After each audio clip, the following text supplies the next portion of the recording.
You're listening to Brand, the marketing show.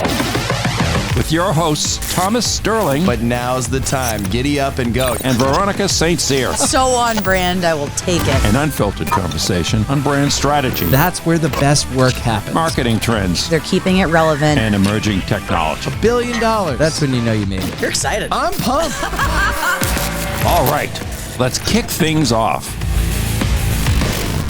What's up, everyone? Today on the show, we're talking about healthcare tech. It's kind of invisible, behind the scenes, like Wi-Fi, until it stops working and your doctor doesn't remember your last visit, or you call in and nobody has a fucking clue what your issue was. I don't know. I'm passionate about this. I don't know about you, Veronica. We're passionate about it. We've done a lot of work in health and human services, nonprofit and provider space, but also on the tech side. This has been, I can't believe it took us this long to do a dedicated episode about it, but I'm just happy to be here. It feels right. It does feel right. What makes health and human services tech so cool and interesting to talk about right now is that it is not about innovation for innovation's sake, which we see in a lot of the product space, a lot of the tech space. It's a lot of companies raising a ton of money, making a lot of money, walking away, creating something that's maybe great, but isn't like mission critical for humanity. However, a lot of the companies that we're talking about today, and the two main ones, are mission-driven enterprises that are set to solve a true problem that all of us face, which is access to healthcare, quality of life, independence, burnout, the ability to age in place and not go into a retirement home, the ability to detect cancer sooner or a mental health issue. And some of these tools are actually life-saving, have saved lives, were created because of a goal to affect human life. And so when we talk about these companies, it's important. You know, we're not just talking about selling condiments or beer or clothing, although we may love ketchup, IPAs, and a good crew neck. Today's episode is really about critical human innovation ultimately. And it's a complex, regulated environment, regulated around data, regulated on experience. There's a lot that makes innovation challenging in this category. And with that, let's get into it. It's showtime. Well, I'm back. I feel real good about myself, you know what I mean? So, without further delay. Eleos versus Epic. Who are you going to take? Well, I'm going to talk about Eleos Health because I've run into their team at some industry conferences. But, Tom, before you tell us about Epic, which is going to be epic, can I please get on my soapbox for a second? Go ahead. So Tom and I have had the pleasure of working fractional for a human services tech product. We've worked with human services providers. We've worked with other health and human services tech that we're maybe not representing. And one thing we believe at our core is there is an inherent responsibility of the people that push these products forward to relentlessly pursue not only innovation, but partnership with each other to develop tools to the highest standard and ensure interoperability. Reliable technology and instant digital data is without a doubt critical in providing human beings the best care possible. So typically when we do this podcast, we call it a brand showdown. We call it brand to brand, but it's sometimes brand versus brand. We all know what we're doing here. And sometimes the gloves come off, but I think today what we wanted to just say is the brands we're talking about, we're not putting them head to head to evaluate the effectiveness of a strategy or explore a contrasting perspective of like who won and who failed. Some of those episodes are really fun. But today is about honoring and highlighting the health and human services tech that is changing the way we lead our lives. So I just wanted to say that before we kind of continue forward. So you're saying they're frenemies? Yeah, everybody's not.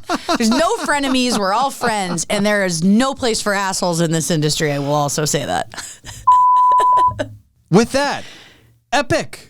You made a very nice pitch with your soapbox about how there's no competition, but Epic would be the biggest juggernaut, the crown champion. 42% of EHRs across health systems. Huge. That's wild. Massive. Some may say epic. There we go. Their original go-to-market, 1979. They were called the Human Service Computing. How nice. How novel. What a storied brand. If you go to their physical headquarters, this is a place that feels like Neverland, an Epic headquarters in Wisconsin. Some would argue rivals Disney. It's listed in some people's travel blogs. You go to Wisconsin, make sure you can go visit. They have their own version of Wicked at work. Yeah, they have like an Oz-inspired. I've never seen anything like that. I almost wore an Oz t-shirt today, and I thought I shouldn't because Dr. Oz, it seemed like that's not. These like working spaces, like a train car, like they're so crazy. Which is also crazy. It started in someone's basement in Wisconsin and is now the Disney campus. I know. And the CEO, there's really something special about Judy Faulkner. She calls herself almost like an un-CEO in some ways. She talks about how she doesn't put a budget together, doesn't care for a budget. If you need it, buy it. If you don't need it, don't buy it. There's a true personality at her core, the problem that she's tried to solve. And what a great time to start in hospital digitization, record digitization. So much has shifted, so much has changed since then. And her organization has been had an opportunity to ride the wave as a part of digitizing what a patient's journey and those hospital records should look like. So for those of you that don't know what an EHR is, it's an electronic healthcare record. It has become a kind of gold standard for where all of your patient information lives.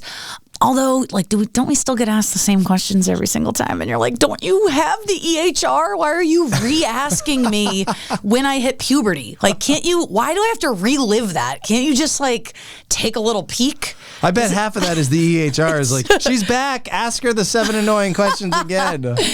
So again, a lot of us, I think, as patients, maybe have interfaced with MyChart. So Epic is MyChart, but the crazy part is you as a patient have access to your data in real time.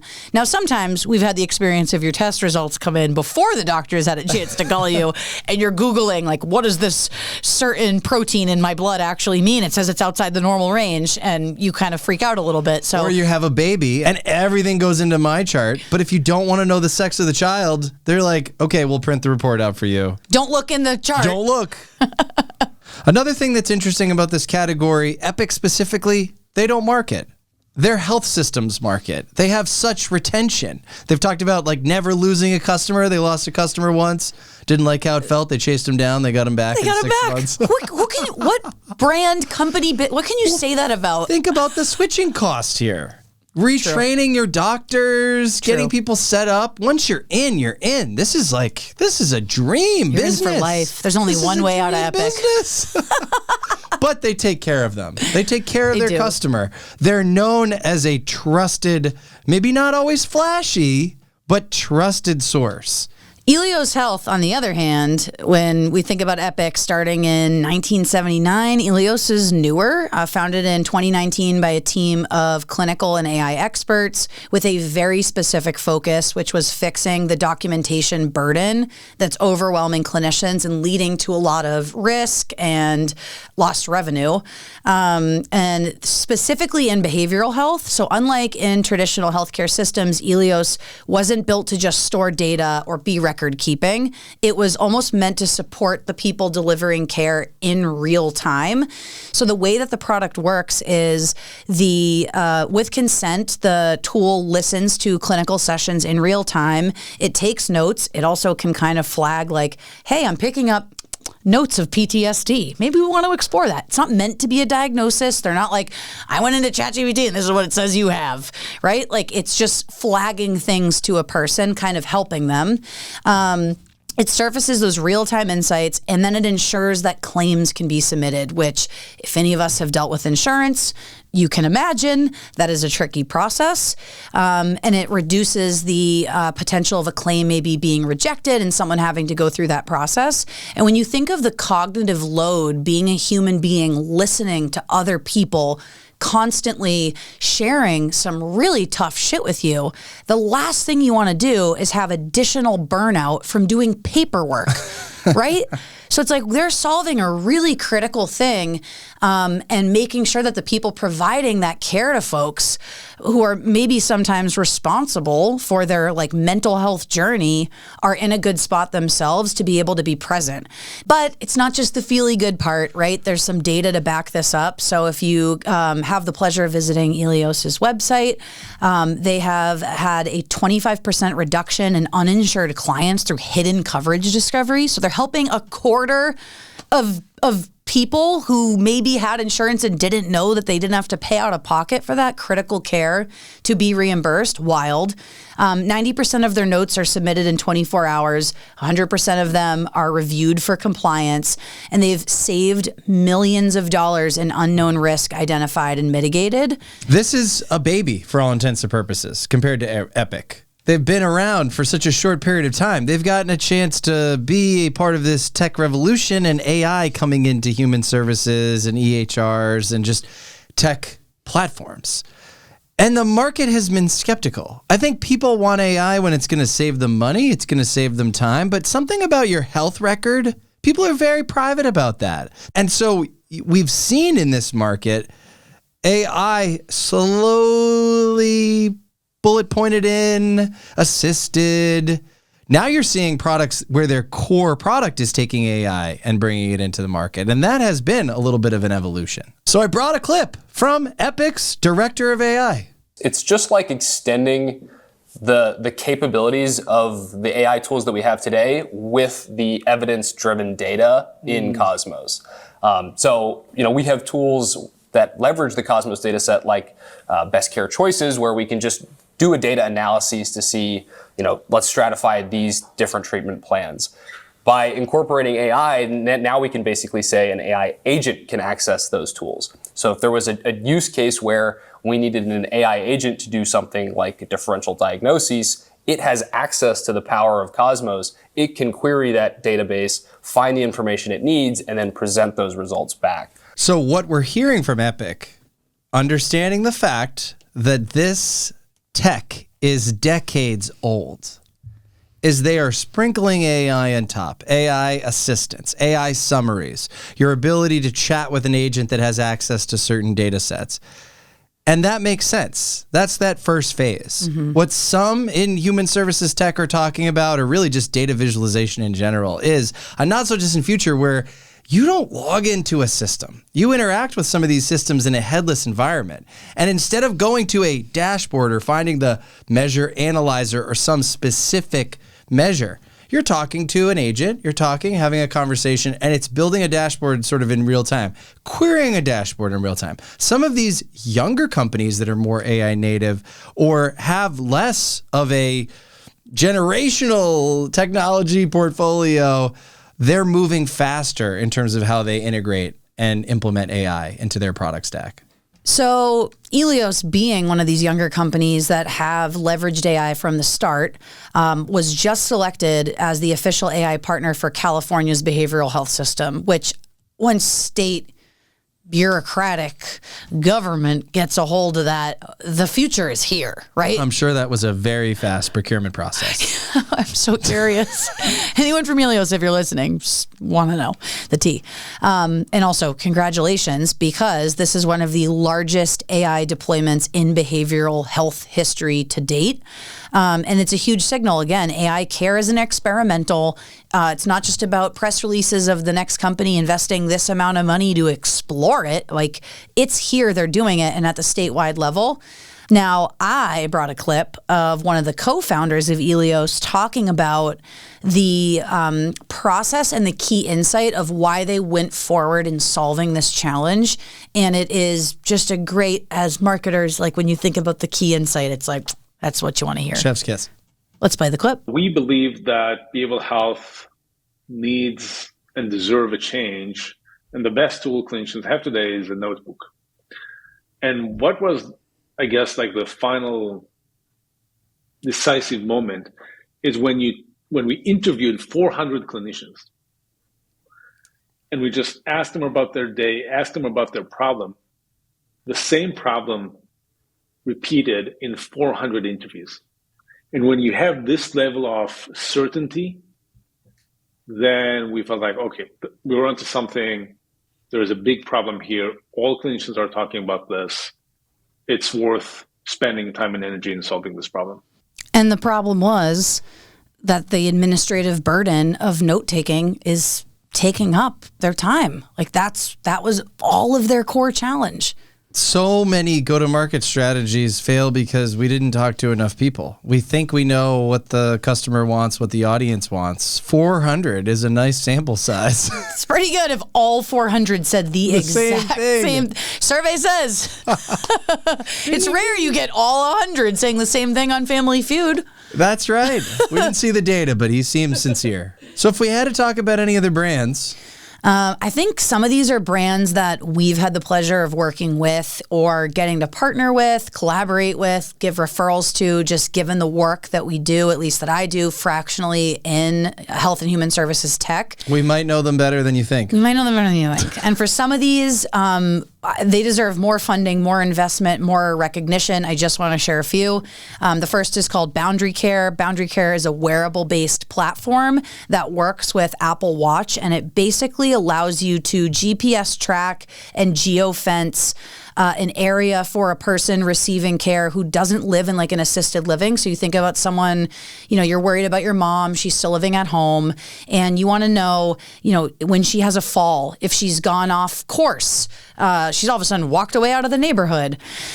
Station MD is another one. They're a specialized telemedicine provider delivering 24/7 medical and behavioral health care for individuals with intellectual and developmental disabilities. And physicians are specifically trained for this population, can resolve vast majority of cases remotely. So it's allowing this telemedicine, which I think a lot of people got comfortable with in COVID, and then a lot of people went back into the office. But when you have IDD or a disability and can't get in somewhere and can still receive care, that is so incredibly important, and also in reducing unnecessary ER visits. Improve on Health, fantastic team. We see them at a lot of conferences. They are sitting at the kind of operational core of care delivery, turning some of the highest risk manual parts of the system, heavily talking about medication management, into a real-time kind of integrated experience. And this was a product that was born out of the founder losing someone due to a medication issue, and then was like, I'm going to go create this product, which I think a lot of people just resonate with how cool that story is and how critical reducing some of those issues can be for this population.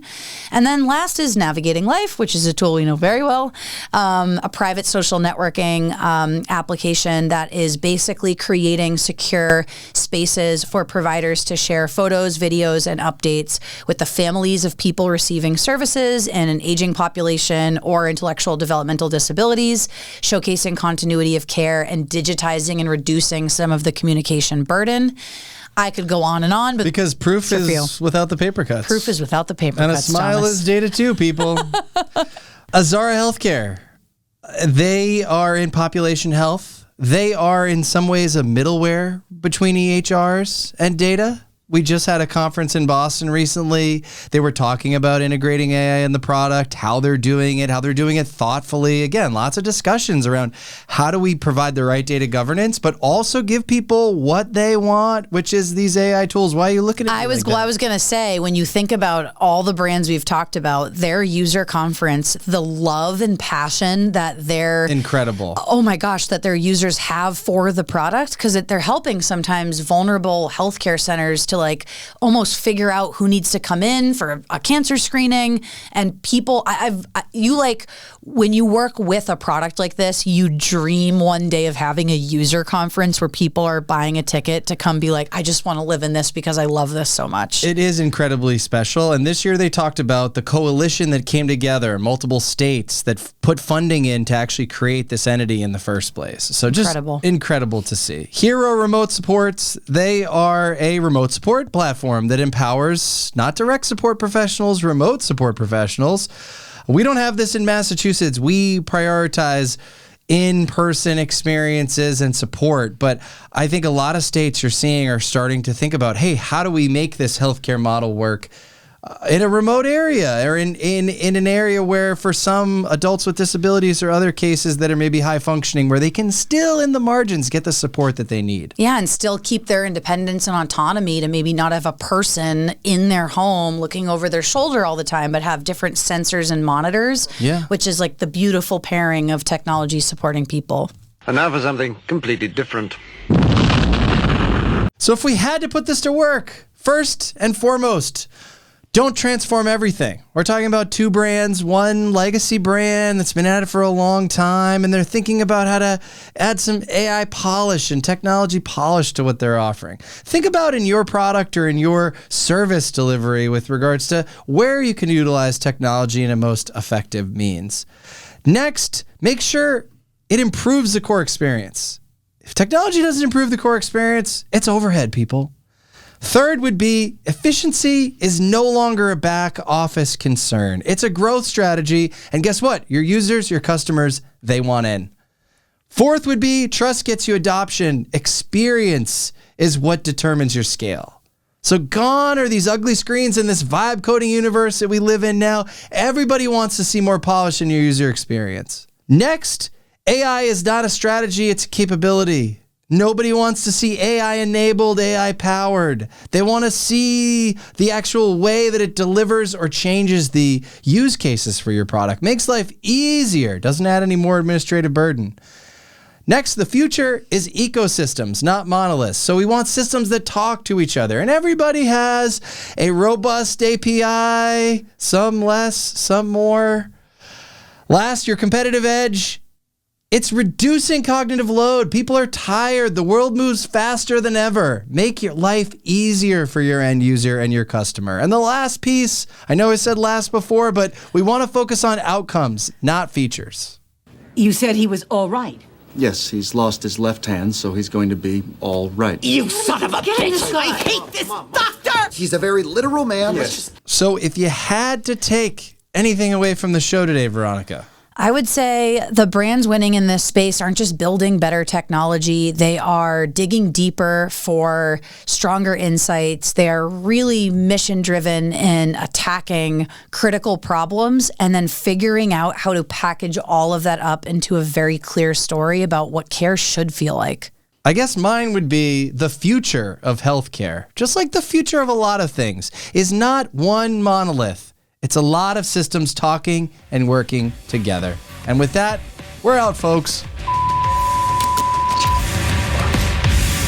That's it for Brand to Brand. Stay tuned for more.